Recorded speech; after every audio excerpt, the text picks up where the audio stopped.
In our last lecture, we started talking about the structure and the anatomy of a single neuron. Now remember, a neuron doesn't live by itself. That would be like a telephone that doesn't connect to anything, right? So a neuron is always going to be part of some type of nervous system.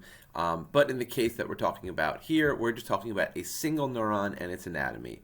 And what I'm not going to go through all these details again from the last lecture, but just to remind everybody that this is a way to send information from the dendritic end to the axon terminal end. So the information is going to go from here down the axon to what we call the axon terminals. And then I went into detail on all those different structures. So we're going to move on and get a little more specific into some of these structures. So the next structure that I want to point out is this small little area coming off of the cell body where the axon starts, which is called the axon hillock or axon hylock. I've heard it said both ways. I say hillock, but hylock has also been used. And for right now, what you just need to know is that is the name of this area, but it becomes something that is important when the neuron actually fires off. That is where the charges accumulate to cause something called an action potential. But for right now, you just need to know the general term that this little area here where there's a slight elevation, that's where the axon originates. That's called the axon hillock or hylock. The next thing I want to point out to you is this little gap in between the Schwann cells called the nodes of Ranvier. And these are I'm a little too fast. These are extremely important, and I'm going to go into detail on how they work a little bit later, but this is how the impulse travels down the axon. So again, like I said, I'm going to explain this in detail later, but think of the Schwann cells as being the insulation which allows the impulse to travel down the axon at a speed that we need it to. And then these little nodes, these little spaces, those nodes of Ranvier, allow the impulse to jump from space to space. And again, I will explain this in detail later, but for now you just need to know the terminology. That open gap there is called the node of Ranvier. A few more things. Neurofibrils. Now, we've heard of fibrils before, right? We had myofibrils, and the myofibrils would be the actin and the myosin. Fibril just means a protein, right? So a fibril would be a long protein chain. There's many in cells. You've learned about that. The cytoskeleton is made up of different fibrils, different long chains of proteins. In the case here, neurofibrils are what travel down the axon, and they have two important jobs. The first job is support, right? And the analogy I like to use is a pipe cleaner. If you remember being a kid and making crafts with pipe cleaners, right? These long, thin wires, and then they have a little fuzzy colored material on the outside, and you can bend them around and you can make different shapes. Well, to be clear, neurofibrils are not metal, right? They don't have that level of structural integrity. But what they are proteins which give some structure and strength to that axon. The axon could extend up to 1 meter, right? So some of our axons are extremely long, and they're very delicate. So as you can imagine, nerve damage can happen easily. And if you cut an axon, you've just made that neuron completely useless, right? So one of the things that we need there is we need a way to make sure that those axons do not tear or rip. So there are these thin protein fibers which travel down the axon. They're also used for sending proteins, right? And you might remember earlier this year I showed you a video that showed a little kinesin, which is a type of protein walking along a protein fiber and carrying a giant vesicle behind it. Well, one of the things that I'm going to be talking about in this unit is something called neurotransmitters. And neurotransmitters get made in the cell body and they get carried down the axon to the axon terminals, and that is often done using these microtubules. And that's just, it's like a highway for proteins. And then we also have these little things called Nissl bodies.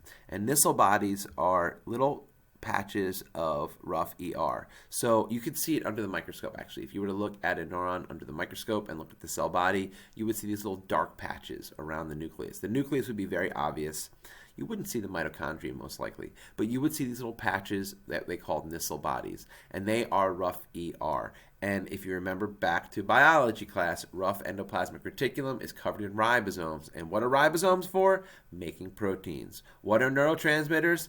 Proteins. So one of the things that your neurons have to produce a whole lot of is proteins. The neurotransmitters that get released are essentially proteins. The little channels that are used for transporting ions back and forth are proteins. So neurons have a very high protein demand, so they constantly are making new proteins, so they need a lot of endoplasmic reticulum with ribosomes. Those are called Nissl bodies. Okay, a couple more things. This is called the neural lemmal sheath. And what is the neural lemmal sheath? Well, the analogy I give here is toothpaste, right? You've all had toothpaste before, and you got like 1 or 2 days left in the tube, and you're almost out, and you don't want to have to go get more, and you're squeezing the bottle. You roll it up as tight as you can to push as much of that toothpaste out of the tube as you possibly can. Well, that is essentially what happens with a neural lemmal sheath. Think of the Schwann cell as a little fatty cell, right? It's not quite an adipocyte. It's not quite adipose tissue, those fat cells, but it's similar. They fill up with fat. And what they do is they wrap around the axon, and they wrap around the axon extremely tight.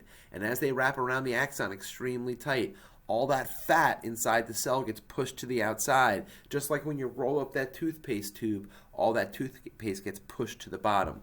And what you end up with is this fatty coating on the outside of the axon. So they have a term for that. It's called the neural lemmal sheath. It's essentially, it's the cytoplasm and the nucleus of the Schwann cell, and it wraps around extremely tightly, pushing the contents to the outside, and that is what insulates the axon and allows the impulse to travel.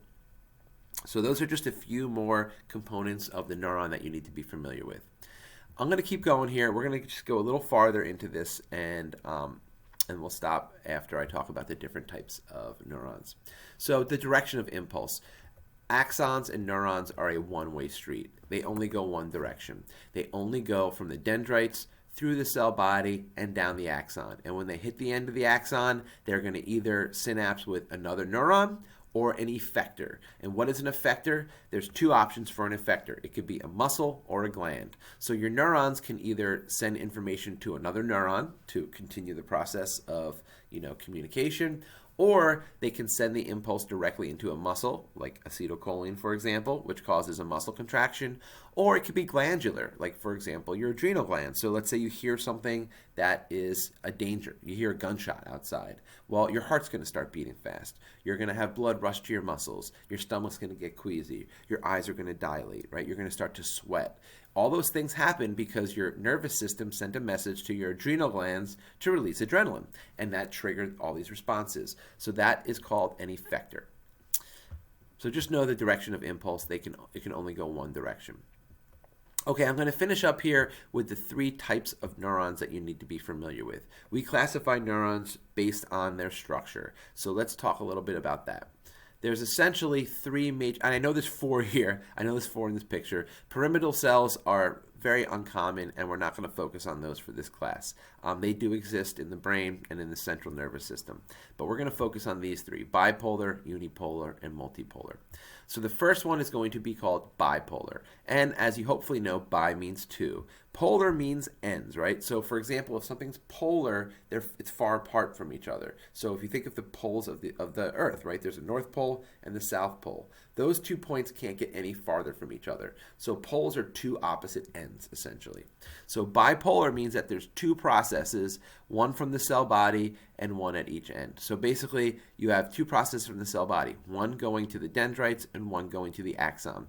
These are very uncommon. These are only going to really be found in your sense organs, and I'm going to talk more about that in a little bit. They're very short, and there's not many of them in the human nervous system.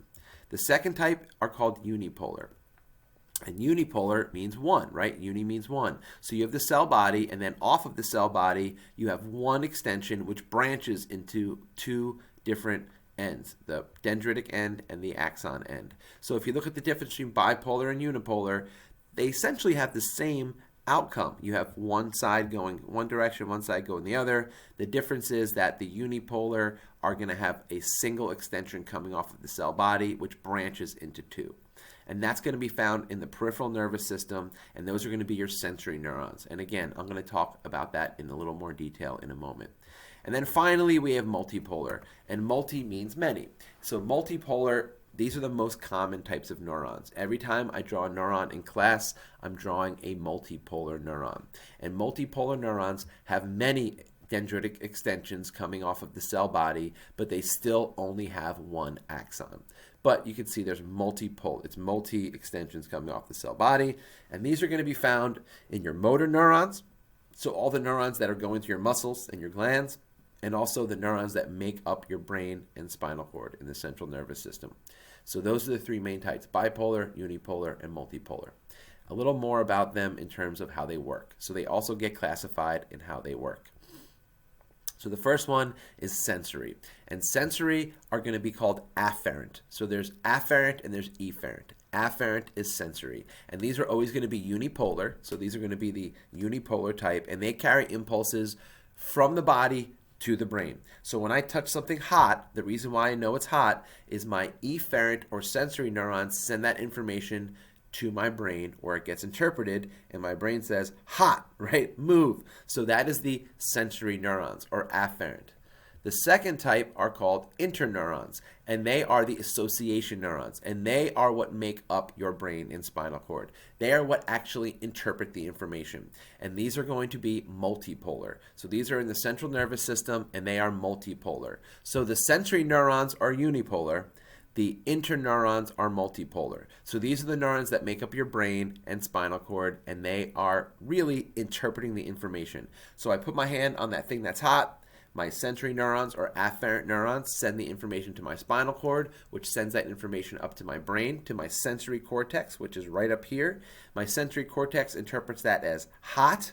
And then finally, my motor neurons or my efferent neurons send a message to my bicep and tricep and, extensor muscles in my forearm to move my hand away and get out of there, right? And those are going to be multipolar, and they send informations from the brain and spinal cord to the muscles or the gland. So again, just as a quick review, the sensory neurons are called afferent, and they are sending information from the body to the brain, and they are going to be unipolar.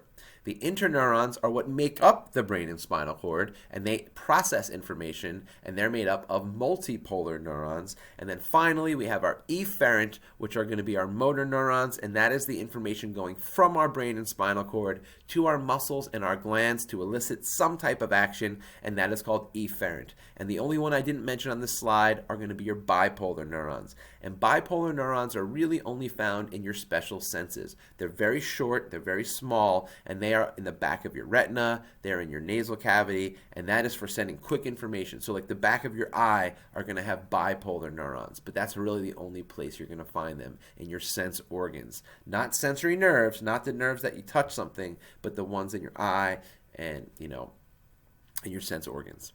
Thank you very much.